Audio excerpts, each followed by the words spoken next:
না একটা নেই।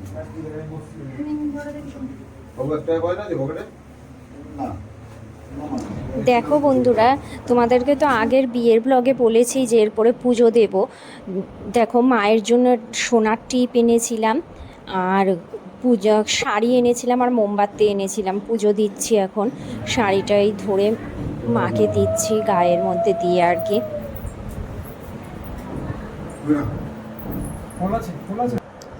তারপরে সবাই নাম দিয়ে গোত্র দিয়ে পুজো দেয়া হলো সবার।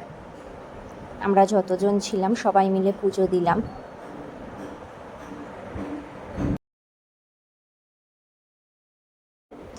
মিমিমের মুখটা এমন হয়ে রয়েছে কেন বলো তো? আসলে মন্দিরের এইখানটাতে তো ফ্যান চলছিল না, যেহেতু মোমবাতি ধরছিল সেই কারণে ফ্যান চলছিল না, তো গরমে আর বুঝতে পারছে না। তো আমি জোর করে বসিয়েছি, আমি বলছি বস, একটু পুজোটা হয়ে যাক তারপরে বাইরে যাবে। এই কারণে দেখো ঘেমে কি অবস্থা।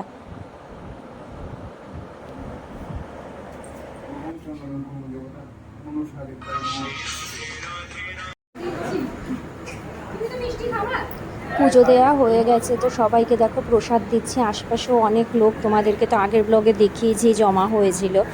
তো সবার এই প্রসাদটা হয়নি। তারপরে আমি আবার ঠাকুরমশাই যে ছিল ওনাকে আমি টাকা দিয়ে এসেছি, উনি প্রসাদ কিনে বললো সবাইকে দিয়ে দেবে। আর রাত্রের মেনু দেখো, আমাদের চিকেন, ভাত, স্যালাড, আর কেউ কেউ রুটি খেয়েছে। যারা রুটি খেয়েছে তারা রুটি, দেখো রুটি খাচ্ছে, আমরা ভাত খেয়েছি। ভিডিওগুলো কেমন লাগছে কমেন্ট করে কিন্তু অবশ্যই জানিও।